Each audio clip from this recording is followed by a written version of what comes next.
Hello दोस्तों, लेके आए हैं आज हम सीयूईटी एग्जाम का जो ओल्ड ईयर का क्वेश्चन पेपर है उस पेपर को हम डिस्कस करने वाले हैं। और इस पेपर में हम डिस्कस करने वाले हैं कि काफी जो इम्पोर्टेंट क्वेश्चंस हैं वो भी यहाँ पे दे रखे हैं और उन क्वेश्चनों को हम किस तरीके से अटेम्प्ट करते हैं, कैसे हमें मल्टीपल चॉइस क्वेश्चन को ऑप्शन नेग्लेक्टिंग मेथड के द्वारा हमें करेक्ट बनाना है और कम से कम समय में हमें इस क्वेश्चन को सॉल्व करना है। उन क्वेश्चनों को आज हम देखते हैं। देखिए यहाँ पे क्या दे रखा है। पहला क्वेश्चन है, although is a chlorine is an electron withdrawing group it is a ortho and para directing electrophile aromatic substitution reaction because. मतलब अपने पास में एक क्लोरीन दे रखा है जो कि कहाँ पे अटैच है, एक बेंजीन रिंग पर अटैच किया गया है। उसने बोला गया है कि इलेक्ट्रॉन रागी प्रतिस्थापन मतलब इलेक्ट्रोफिलिक सब्स्टिट्यूशन देता है जिसमें ऑर्थो एंड पैरा पोजीशन पर इलेक्ट्रोफाइल को भेजता है। ठीक है, अब देखो इसके हमें क्या करना है, इसके ऑप्शन को पढ़ना है कि इसका आखिर करेक्ट कौन सा है। तो आप देखें क्लोरीन पर पहले तो क्या होते हैं, 3 लोन पेयर प्रेजेंट होते हैं जो कि क्या करता है, इलेक्ट्रॉन डेंसिटी को बढ़ाता है और ऑर्थो एंड पैरा पोजीशन पर इलेक्ट्रॉन डेंसिटी को बढ़ा देता है। तो एक रेजोनेंस के द्वारा इलेक्ट्रॉन डेंसिटी को बढ़ाता है कहां पे, ऑर्थो एंड पैरा पोजीशन पर। एक तो सिचुएशन ये हुई।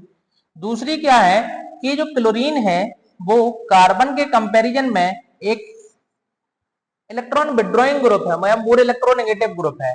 तो ये क्या करता है कि यदि इसको हमें क्या करना है, इलेक्ट्रोफाइल को भेजना है तो ऑर्थो एंड पैरा पोजीशन पर नेगेटिव चार्ज आना चाहिए और इस पर क्या आना चाहिए, बाकी की इस पोजीशन पर पॉजिटिव चार्ज आना चाहिए। मतलब यदि हम इसका इंटरमीडिएट बनाए तो कुछ इस तरीके से इंटरमीडिएट बनेगा। आप इस नेगेटिव चार्ज को और भी ट्रांसफर कर सकते होंगे तो ऑर्थो से पैरा पोजीशन पर पहुंच जाए। अब देखो इसके ऑप्शन को हम पढ़ते हैं। पहला क्या दे रखा है, क्लोरीन विड्रॉ इलेक्ट्रॉन थ्रू दी इंडक्टिव इफेक्ट। क्लोरीन क्या करता है, इलेक्ट्रॉन विड्रॉ इंडक्टिव इफेक्ट के द्वारा इलेक्ट्रॉन को विड्रॉ करता है। हाँ भाई, इलेक्ट्रॉन विड्रॉइंग ग्रुप है तो इलेक्ट्रॉन को क्या करेगा, विड्रॉ करेगा किसके द्वारा, इंडक्टिव इफेक्ट के द्वारा। तो ये मतलब सही बोल रहा है, वाला पॉइंट क्या है, सही है। आगे आगे वाले पॉइंट पे मूव करते हैं हम। Chlorine destabilise the intermediate carbocation form during the electrophilic substitutions. इन्होंने बोला है कि क्लोरीन जो है, जो अपने पास में कार्बोकैटायन मध्यवर्ती बन रहा है, इसको अस्थायी बनाने का काम करता है। तो आपको भी पता है कि यदि कार्बोकैटायन है और कार्बोकैटायन इलेक्ट्रॉन खींचने वाले ग्रुप पर अटैच होंगे तो उसको अस्थायी बनाने का काम ही करेंगे। तो ये क्या करता है, इसको अस्थायी बनाने का काम करता है क्योंकि इलेक्ट्रॉन को खींचेगा, यहाँ पे कार्बोधनायन है, कार्बोकैटायन है और यहाँ से इलेक्ट्रॉन और खींचेगा तो इसको लेस स्टेबल बनाएगा। मतलब ये वाला भी पॉइंट क्या बोल रहा है, सही बोल रहा है। आप देखें इन दो के बेसिस पर भी हम क्वेश्चनों को सही कर सकते हैं कि आखिर क्या है क्या नहीं है। तो आप देखें कि पहला और दूसरा होना चाहिए जबकि बाकी का पहला और दूसरा दोनों ही होने चाहिए। तो देखो इन दो ऑप्शन में ना तो इसमें बी नहीं है इसलिए कैंसिल आउट हो गया, इसमें ए नहीं है इसलिए कैंसिल आउट हो गया। ठीक है, अब एक को और पढ़ते हैं तो एक के बेसिस पर हम आंसर को सही कर ले जाएंगे। आप देखें इन दोनों में ए और बी दोनों है, इसमें सी और डी में से किसी एक को सही होना है। तो देखते हैं हम क्या दे रखा है। Chlorine accept electron through the resonance. Chlorine क्या रेजोनेंस के द्वारा इलेक्ट्रॉन को एक्सेप्ट कर रहा है, एक्सेप्ट नहीं कर रहा है, रेजोनेंस के द्वारा इलेक्ट्रॉन को डोनेट कर रहा है। मतलब ये क्या कर रहा है, ये वाला ऑप्शन हमारा गलत हो गया। जबकि डी वाला देखो, chlorine release the electron through the resonance, मतलब ये हमारा क्या है, सही है। तो अपने लिए कौन सा सही हो जाएगा, ऑप्शन ए वाला हमारा करेक्ट हो जाएगा। ऑप्शन ए क्या हो जाएगा हमारा, करेक्ट हो जाएगा। इस तरीके से हम इस क्वेश्चन को करने वाले हैं। तो आपके पास में यदि आपको कम से कम एक दो स्टेटमेंट सही, इन 4 स्टेटमेंट में से कोई भी एक दो स्टेटमेंट सही से पता है, आप उसमें कॉन्फिडेंस है, तो उसके बेसिस पर आप ऑप्शन को नेग्लेक्ट करने का तरीका ढूंढना स्टार्ट करें। यदि आप ऑप्शन को नेग्लेक्ट करने के मेथड से क्वेश्चन को सॉल्व करेंगे तो क्वेश्चन भी जल्दी से होगा, साथ में कम टाइम में और मोर एक्यूरेसी के साथ में क्वेश्चन सॉल्व होगा। देखिए अगले क्वेश्चन की तरफ हम मूव करते हैं। दूसरा क्वेश्चन हमारे पास में दे रखा है, क्या है दूसरा क्वेश्चन हमें दे रखा है यहाँ पे। ओहो दूसरा क्वेश्चन दे रखा है, दूसरा क्वेश्चन अपने पास में दे रखा है। अपने पास में दूसरा क्वेश्चन है कि the Etard reaction is the final product. आपको पूछा गया है एटार्ड रिएक्शन का फाइनल प्रोडक्ट क्या होता है। तो आपको पता है एटार्ड रिएक्शन का जो फाइनल प्रोडक्ट होता है हम क्रोमिल क्लोराइड के साथ इसकी रिएक्शन करवाते हैं, किसकी प्रेजेंस में, CrO2 Cl2 chromyl chloride carbon disulphide की प्रेजेंस में, तो क्रोमियम कॉम्प्लेक्स मिलता है, जिसके बाद में हाइड्रोलाइसिस के द्वारा हमें यहाँ पे बेंजील्डिहाइड यहाँ से ऑब्टेंड हो जाता है। क्या मिल जाता है? बेंजील्डिहाइड, मतलब एरोमेटिक एल्डिहाइड यहाँ से ऑब्टेंड हो जाता है। तो आपके लिए कौन सा एरोमेटिक एल्डिहाइड हमारा करेक्ट आंसर होगा? एरोमेटिक एल्डिहाइड हमें मिल जाएगा, ये बाकी की कैंसिल आउट हो जाएंगे। दूसरी चीज देखो, आप इस क्वेश्चन को केवल इतने से बता सकते हैं, आंसर दे सकते हैं कि टार्ट रिएक्शन आपने कौन से चैप्टर में पढ़ी है, ये तो पता है ना आपको कौन से चैप्टर में पढ़ी हुई है। तो आपने एल्डिहाइड कीटोन वाले चैप्टर के अंदर पढ़ी है। तो हम एल्डिहाइड व कीटोन के फॉर्मेशन के लिए ही क्या करते हैं, हम इस रिएक्शन को पढ़ते हैं। तो आप देखें यहाँ पे कि हमारे पास में केवल एल्डिहाइड केवल एक ही ऑप्शन में है, बाकी सब में क्या दे रखा है, नहीं दे रखा है, इसलिए कैंसिल आउट हो जाएगा। आप इसके द्वारा आसानी से करेक्ट आंसर को कैलकुलेट कर सकते हो, आसानी से आंसर को निकाल सकते हो। अगले क्वेश्चन की तरफ मूव करते हैं। देखिए अगला क्वेश्चन हमारे पास में क्या दे रखा है, ठीक है।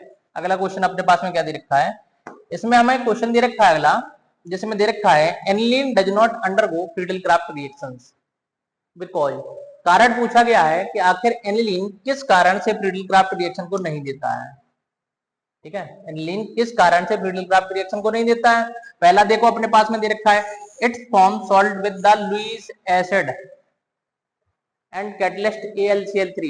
AlCl3 के साथ में क्या करता है, एक कॉम्प्लेक्स बना लेता है, क्योंकि एनिलीन जो है वो एक दे रखा है लुईस बेस है, क्या है, ये है लुईस बेस दे रखा है,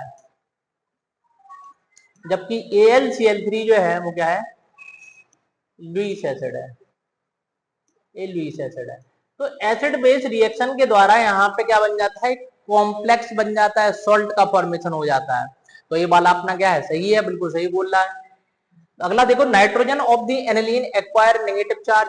अब देखो हमने यहाँ से देखा कि एनिलीन जो है वो क्या है, एक लुईस बेस है, मतलब लोन पेयर को देता है, लोन पेयर को डोनेट करता है, जिसके कारण यहाँ पे नाइट्रोजन के ऊपर जो लोन पेयर है ये लोन पेयर को डोनेट करेगा, जिसके कारण नाइट्रोजन पर क्या आएगा, नेगेटिव नहीं पॉजिटिव चार्ज आएगा। कौन सा चार्ज आएगा, ये पॉजिटिव चार्ज आपको मिल जाएगा कि नाइट्रोजन के ऊपर पॉजिटिव चार्ज आ चुका है, पॉजिटिव चार्ज देखने के लिए मिल चुका है आपको। तो आप देखें ये वाला क्या है, ये बोल रहा है नेगेटिव चार्ज, इसका मतलब क्या है, गलत है। अब देखो इन दो के बेसिस पर क्या हम आंसर को निकाल सकते हैं, तो देख लेते हैं अपन पहला क्या दे रखा है, ठीक है। पहला सही है, दूसरा क्या है, गलत है। आप देखें केवल ए सही इसमें है, मतलब ए तो सही, इसमें तीन ऑप्शन में दे रखा है, मतलब डी वाला हमारा पहले से ही कैंसिल आउट हो गया। बी वाला हमारा गलत है, मतलब बी नहीं होना चाहिए, तो बी किसमें नहीं है, इसमें इसमें दो में है, मतलब हमारा करेक्ट आंसर सी वाला होगा। एक बार चेकिंग कर लेते हैं, अब कर लिया है तो करेक्ट आंसर निकाल लिया, तो एक बार पढ़ भी लेते हैं। Aniline sorry nitrogen of aniline acquire positive charge सही बोल रहा है, मतलब अपने पास में सी वाला करेक्ट है।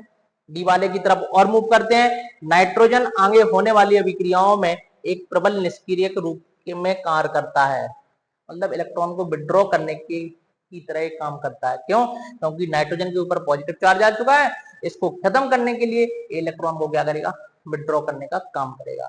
तो डी वाला भी हमारा करेक्ट है, ठीक है। तो इसलिए हमारा आंसर कौन सा हो जाएगा, सी वाला करेक्ट आंसर हो जाएगा, कि हमारा सी करेक्ट आंसर है। अगले क्वेश्चन की तरफ मूव करते हैं। देखिए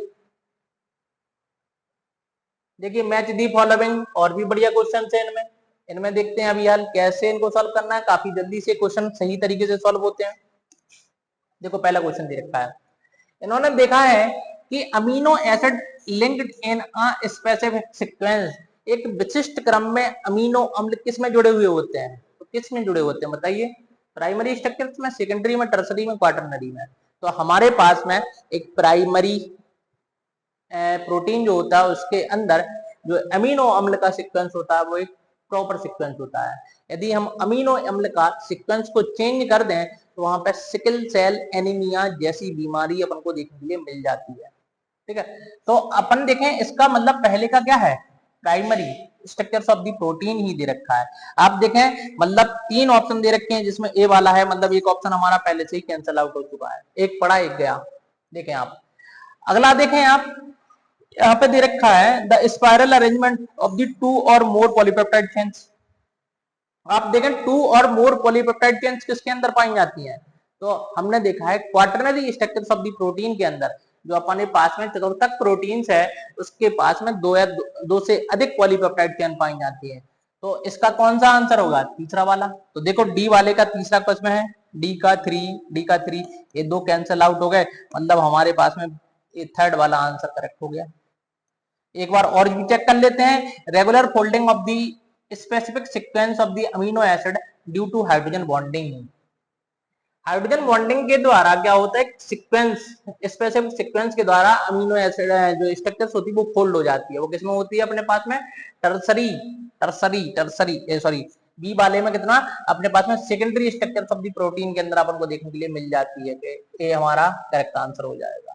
फाइब्रस प्रोटीन आपको कहां पे मिलने वाला है, सॉरी क्या कर रहे हैं, डी वाले में थ्री अपने पास में, बी में सेकंड आ जाएगा। सी वाले में अपने पास में फाइब्रस प्रोटीन कहां पे है, tertiary structure of the protein के अंदर अपन को देखने के लिए मिल जाता है, तो tertiary structure of the protein आपको मिल जाएगा।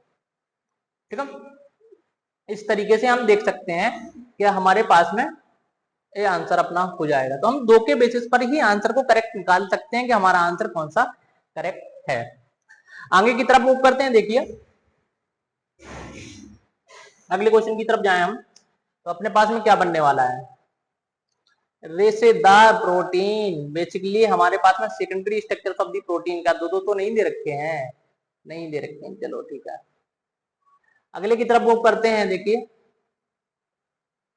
हमारे पास में अगला क्वेश्चन दे रखा है यहाँ पे, और इस क्वेश्चन में क्या है, बोला गया है यहाँ पे टॉलन रिएजेंट। टॉलन रिएजेंट क्या होता है, आपको पता है अमोनिकल सिल्वर नाइट्रेट को हम क्या बोलते हैं, टॉलन रिएजेंट बोलते हैं। मतलब AgNH3 का प्लस क्या हुआ है, अमोनिकल सिल्वर नाइट्रेट को हम टॉलन रिएजेंट बोलते हैं, टॉलन अभिकर्मक बोलते हैं। ठीक है, मतलब ए वाले का कौन सा तीसरा, तो देखो ए का तीसरा किसमें है, एक तो ए दे रहा है, एक ए दे रहा है, मतलब दो ऑप्शन पहले से कैंसिल आउट हो चुके हैं। अब जो आता है उस पर जाएं, ऐसा नहीं कि भाई साहब हमने जॉन सा विकर्मक नहीं पढ़ा है सर हम इसी को देख रहे हैं, परेशान होने की जरूरत नहीं है, हम इसके बिना भी आंसर को कैलकुलेट कर सकते हैं। आप देखिए लुइका विकर्मक जानते हो ना, लुइकस रिएजेंट क्या होता है, कॉन्सेंट्रेटेड HCl और ZnCl2। आप देखें सी का बी, आप देखें सी का बी, इन दोनों में कौन में आ रहा है, तो सी का बी पहले वाले में आ रहा है, इसलिए हमारा पहला वाला करेक्ट और फोर्थ दोबारा क्या हो जाएगा, इनकरेक्ट हो जाएगा। फेलिंग सॉल्यूशन आपको पता है कि रोसल सॉल्ट होता है, और तो बचा हुआ जॉन्स तो अपने पास में chromium try oxide sulphuric acid आपको मिल जाएगा। तो करेक्ट आंसर ये वाला हमारा हो जाएगा। अगले क्वेश्चन की तरफ बढ़ते हैं, देखिए अगले क्वेश्चन अपने पास में क्या दे रखा है, देखिए यहाँ पे ए वाला भी क्वेश्चन काफी अच्छा क्वेश्चन है। ऐसे क्वेश्चन काफी जल्दी एक या दो ऑप्शन की हेल्प से हम कर सकते हैं आसानी से, इसलिए परेशान होने की जरूरत नहीं है। आप देखें यहाँ पे सपोज आपको स्वार्ट्ज रिएक्शन आती है, नहीं आती है तो भी कोई दिक्कत नहीं है। हमने बताया था कि एल्काइल फ्लोराइड को बनाने के लिए हम स्वार्ट्ज रिएक्शन का यूज करते हैं, ठीक है, जिसमें एल्काइल हैलाइड की रिएक्शन मेटलिक फ्लोराइड की प्रेजेंस में करवाते हैं। तो आप देखें स्वार्ट्ज रिएक्शन यदि आती है आपको तो हमारे पास में, जबकि फिंकलस्टाइन रिएक्शन हमारे पास में है, तो फिंकलस्टाइन रिएक्शन से हम क्या बनाते हैं, सोडियम एल्काइल आयोडाइड बनाते हैं, सोडियम आयोडाइड की प्रेजेंस में करवाते हैं, SN2 रिएक्शन के द्वारा करवाते हैं, तो अपने पास में एल्काइल आयोडाइड बन रहा है। यदि आप देखें स्वार्ट्ज रिएक्शन का पहले का तीसरा, तो पहले का तीसरा देखो एक बार में आंसर आ गया हमारा, ये वाला हमारा क्या है करेक्ट है। एक बार क्रॉस चेक भी कर लेते हैं, बी वाला का देखो क्या फोर्थ मिल रहा है, तो बी का 4 मिल रहा है। सी का सेंडमेयर रिएक्शन, सेंडमेयर रिएक्शन अपने पास में कौन सी है, डाइओजेनियम का फॉर्मेशन वाली है, तो पहली वाली है। और वुड्स रिएक्शन कौन सी है, ये वाली है कि सोडियम ड्राईथर की प्रेजेंस में हम रिएक्शन करवा रहे हैं, तो अपने लिए करेक्ट आंसर कौन सा हो जाएगा, डी वाला करेक्ट आंसर हो जाएगा। ठीक है, हम इस तरीके से केवल एक की हेल्प से हम आसानी से सॉल्व कर सकते हैं, इसलिए परेशान होने की जरूरत नहीं है। आप अगले क्वेश्चन की तरफ मूव करें। ऐसे क्वेश्चन काफी आसान होते हैं और काफी जल्दी से मैचिंग वाले, या हम काफी जल्दी से इन क्वेश्चनों को सॉल्व कर सकते हैं। देखिए अगला क्वेश्चन देखिए अपने पास में क्या दे रखा है, जरूरी नहीं है कि हमें सारे विटामिन के बारे में दे रखे हो, सारे बायोमोलिक्यूल्स के बारे में दे रखा हो, आप जिसके बारे में जानते हो उसी से ऑप्शन निकाल लें। आप देखें विटामिन ए की कमी से क्या होता है, विटामिन ए की कमी से हमें देखने के लिए मिलता है कि जो आंखों में जो प्रॉब्लम्स होती है, ठीक है, मतलब अपन को जो चला आता है क्या,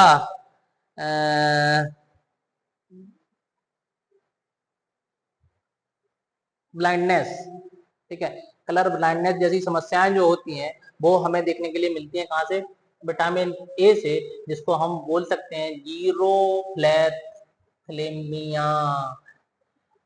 तो जीरोफ्लैथीमिया हम इसको बोल सकते हैं। जबकि थायमीन जो होता है विटामिन बी का ही नाम होता है, विटामिन बी मन को ही हम थायमीन बोलते हैं। तो विटामिन बी की कमी से क्या होती है, बेरी बेरी होती है। तो अपने पास में ये भी है, ठीक है। अपने पास में एस्ट्राडाइऑल जो होता है, एस्ट्राडाइऑल जो अपने पास में बायोमोलिक्यूल्स होता है, ये मेंस्ट्रुएशनल साइकिल्स के अंदर अपन को देखने के लिए मिलता है, मतलब रोज धर्म चक्र के अंदर आपको देखने के लिए मिलता है, ये अपन को है। तो यदि आप एक की हेल्प से भी कर रहे हैं तो विटामिन ए का देखो, आप ए वाले का ऑप्शन कौन सा चाहिए, हमें सेकंड वाला चाहिए। ए का सेकंड दो ऑप्शन में दे रखा है, मतलब दो तो हमारे पहले से ही कैंसिल आउट हो चुके हैं। आप देखें विटामिन बी, थायमीन, जिसको हम क्या बोलते हैं, विटामिन बी1 भी बोल देते हैं। तो विटामिन बी1 की कमी से बेरी बेरी होता है। तो आप देखें इन दोनों में कौन से, दोनों ही दे रहे हैं, मतलब इसके द्वारा हम नेग्लेक्ट नहीं कर सकते हैं। तो हम फोर्थ के द्वारा करें, एस्ट्राडाइऑल इसके अंदर पाया जाता है, मेंस्ट्रुएशनल साइकिल के अंदर पाया जाता है। तो डी का कौन सा है, फर्स्ट, तो डी का फर्स्ट हमारे पास में, ओ ओ ओ ओ ओ ओ डी का फर्स्ट, डी का फर्स्ट इसमें और इसमें। तो अपने पास में कौन से वाले में, फोर्थ वाले में। तो करेक्ट आंसर हमारा फोर्थ हो जाएगा, ठीक है। मतलब इसका यदि हमें नहीं भी पता चल रहा तब भी हम आंसर को निकाल सकते हैं, ठीक है। ये बेसिकली विटामिन और उनकी डिसीजेस पर बेस्ड क्वेश्चन हमें दे रखा है। अगले क्वेश्चन की तरफ मूव करते हैं। देखिए, देखो क्वेश्चन दे रखा है अगला। हमने देखा है यहाँ पे अगले क्वेश्चन के अंदर कि अपने पास में हमने बनाया इसमें कि एसिडिक मीडियम अपन को देखना है कि एसिडिक मीडियम अपने पास में कौन सा दे रखा है। तो sorry, hydration of the alkene under the acidic conditions. आप उल्टा क्वेश्चन को कर दें, यहाँ पे इसका हाइड्रेशन करवा दें, मतलब वाटर मॉलिक्यूल को निकाल दें बेसिकली। और वाटर मॉलिक्यूल को निकालने के बाद एल्किन किस में बनेगी, आप देखें यहाँ पे हम यहाँ से H2 को रिमूव करेंगे तो H यहाँ रहा, H अपने पास में यहाँ से हटा सकते हैं, यहाँ से हटा सकते हैं, यहाँ से हटा सकते हैं। लेकिन आप देखें H2 को हटाएंगे तो कार्बनों के नंबर में कोई भी कमी नहीं आएगी। कार्बन का नंबर क्या होगा, भली एल्कीन बने लेकिन 6 कार्बन की क्या बनेगी, एल्कीन ही बनेगी। मतलब 6 मेंबर की रिंग होगी, उसके अंदर एल्कीन ही बनेगी और एक ऊपर क्या होगी, साइड चेन होगी। तो आप देखें किस में बन रहा है, किसी के अंदर दिख रहा है कि अपने पास में 6 मेंबर की रिंग हो और एक कार्बन ऊपर हो, तो केवल इसके अंदर ही दिख रहा है। तो अपने पास में बी का क्या होगा, फर्स्ट होगा। इसमें देखें आप क्या है, आप देखें यहाँ पे कि सपोज हमने ये वाला देखा तो आप पहले कार्बन को काउंट करें, 1 2 3 4 5 6, इसके सिमिलर स्ट्रक्चर किसमें दे रखी है, तो आपको ये देखने के लिए मिल रही है। आप देखें यहाँ से H2O को रिमूव करें तो OH यहाँ से आप हटा दें, आसानी से आपको क्या मिल जाएगा, आपको H2O देखने के लिए मिल जाएगा। इसका आंसर ये हो जाएगा। इस वाले का देखो कौन सा, ये वाला मिल जाएगा और इसका ये वाला मिल जाएगा। आप ऑप्शन को सिलेक्ट कर लें एक बार, अपने पास में कौन सा मिल रहा है। आप देखें कौन सा, ए वाले का बी वाला, ए का बी, ए का बी, ए का सेकंड कहाँ पे मिल रहा है, एक तो इसमें मिल रहा है ऑप्शन में और बाकी का किसी में नहीं मिल रहा। तो हमारा करेक्ट आंसर कौन सा, सी वाला ही हो जाएगा। बी का 1 सही है, सी का 4 सही है और डी का 3 सही है। ये हमें आसानी से यहाँ से देखने के लिए मिल जाएगा। तो हमारा आंसर सी हो जाएगा। देखिए आगे आगे आगे आगे आगे आगे देखिए, अपने पास में दे रखा है कि increasing order of the acidity of the following compound based on the pK value. आपको पीके वैल्यू के बेसिस पर आपको increasing order of the acidic strength में अरेंज करना है। मतलब आप देखें कि जो के होता है वो इनवर्सली प्रोपोर्शनल टू होता है पीके के। मतलब पीके की वैल्यू जिसकी कम होगी उसकी एसिडिक स्ट्रेंथ ज्यादा होगी। हमें एसिडिक स्ट्रेंथ का बढ़ता क्रम दिखाना है। आप यहाँ पे सबसे पहले एसिडिक स्ट्रेंथ का क्वेश्चन आए, आप हमेशा कॉन्जुगेटेड बेस बनाएं। तो कॉन्जुगेटेड बेस बनाएंगे तो आप देखें यहाँ पे मिलेगा BrCH2COO माइनस, इसमें क्या मिलेगा FCH2COO माइनस, इसमें क्या मिलेगा ClCH2COO माइनस, और ये मिलेगा HCOO माइनस मिल जाएगा। आप देखें इन सब में स्ट्रॉन्ग इलेक्ट्रॉन विड्रॉइंग ग्रुप कहाँ पे अटैच है, तो आप देखें यहाँ पे फ्लोरीन, फिर कौन fluorine electron withdrawing group anion को स्टेबल बनाने का काम करता है, सबसे ज्यादा स्टेबल ये वाला हुआ। जब ये स्टेबल होगा तो इसकी एसिडिक स्ट्रेंथ भी अधिक होगी।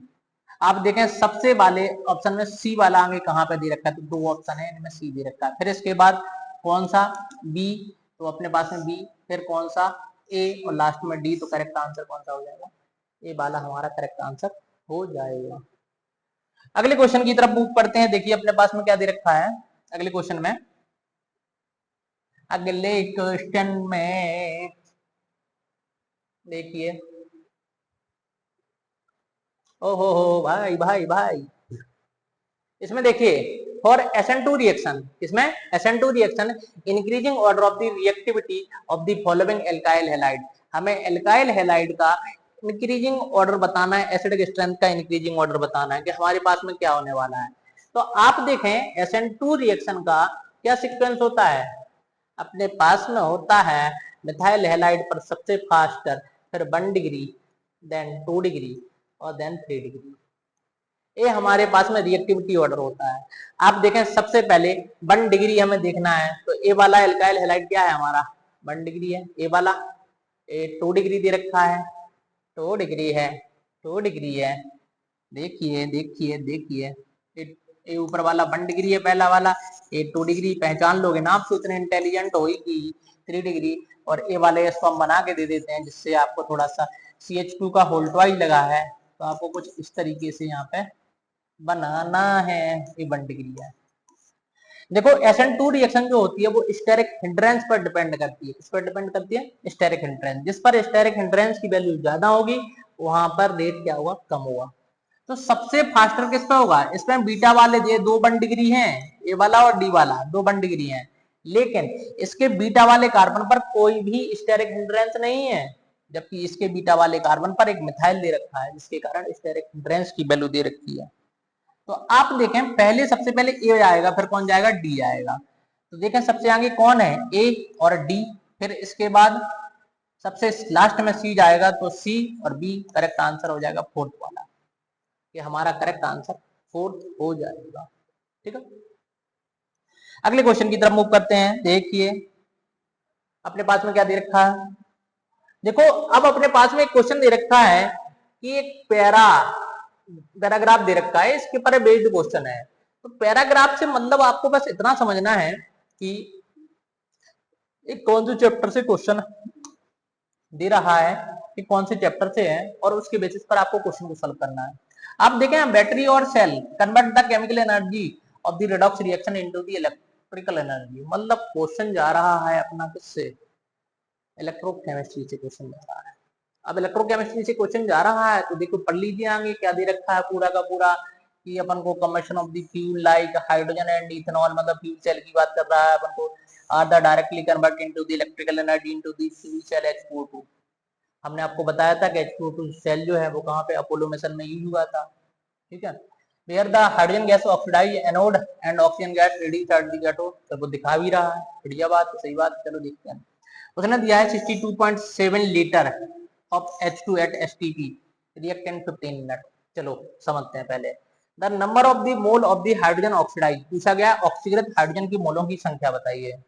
आप देखें STP पर वॉल्यूम आपको कितना मिल रहा है, आपको मोल का फॉर्मूला होता है वॉल्यूम एट दी STP, किसमें लीटर में, अपॉन 22.4। तो आप देखें यहाँ पे वॉल्यूम दिया है ना 67.2 अपॉन में 22.4, हम जब करेंगे तो एक करीब करीब 3 टाइम कैंसल आउट हो जाएगा, मतलब आंसर आपको 3 मोल यहाँ पे मिल जाएगा, कि हमारे पास में 3 मोल आ जाएगा। ठीक है, अगले क्वेश्चन को देखें। इसमें दे रखा है the number of mole of electrons produce in the oxidation of the 67.2 litre hydrogen at STP. आप देखें जब हम 1 मोल हाइड्रोजन को ऑक्सीडाइज कर रहे हैं तो कितने इलेक्ट्रॉन लूज हो रहे हैं? आप देखें 2 इलेक्ट्रॉन। 1 मोल, इसका कोफिशिएंट कितना है हाइड्रोजन का? 1 है। तो 1 मोल हाइड्रोजन को ऑक्सीडाइज करने पर 2 मोल इलेक्ट्रॉन लूज हो रहे हैं। जबकि हमें कितने को लूज करवाना है? 3 मोल के लिए, क्योंकि इतने में कितने आए? 3 मोल आए हैं। तो 3 मोल में कितने होंगे? 6 मोल इलेक्ट्रॉन होंगे। कितने? 6 मोल इलेक्ट्रॉन आपको दिखेंगे, मिल जाएगा। तो करेक्ट आंसर हमारा 6 मोल हो जाएगा। ठीक है, अगला देखो, अगला क्या है हमारे पास में? अगला क्वेश्चन दे रखा है the quantity of the electricity produce in the oxidation of 67.2 litre of the hydrogen at STP. हमसे यहाँ पे पूछा गया है कि आप बताएं कितना मात्रा में इलेक्ट्रिसिटी प्रोड्यूस होगी। तो हमें इलेक्ट्रिसिटी की मात्रा को कैलकुलेट करना है कि आखिर मात्रा कितनी आएगी। तो आप देखें कितनी मात्रा उत्पादित होगी। तो आप कूलाम में इसकी वेलोसिटी को इसके चार्ज को कैलकुलेट करें। हमने आपको बताया है कि 1 फेराडे मतलब 1 मोल इलेक्ट्रॉन के लिए 1 फेराडे चाहिए है। कितना चाहिए? 1 फेराडे। तो अपने पास में कितने मोल इलेक्ट्रॉन आए? 6 मोल। तो अपन को चाहिए 6 फेराडे। कितने चाहिए? 6 फेराडे। लेकिन आंसर फेराडे में नहीं देना है हमें, हमें आंसर देना है किसमें? कूलाम में। तो हम क्या करेंगे? 6 × 96500 कूलाम करेंगे। 1 फेराडे इक्वल टू 6500 कूलाम आ जाएगा। इसको मल्टीप्लाई करना, 0 0 और 6 3 6 30 और 45। कौन सा आंसर लगभग मैच कर रहा है? यही वाला मैच कर रहा है। तो अपने पास में एक वाला आंसर देखने के लिए मिल जाएगा, बी वाला आंसर आ जाएगा। आपको पूरी की पूरी कैलकुलेशन नहीं करते रहना है, हिट एंड ट्रायल बिल्कुल कि लगभग आंसर कौन सा ए आएगा। तो इस तरीके से आप आंसर को कैलकुलेट कर लें। आप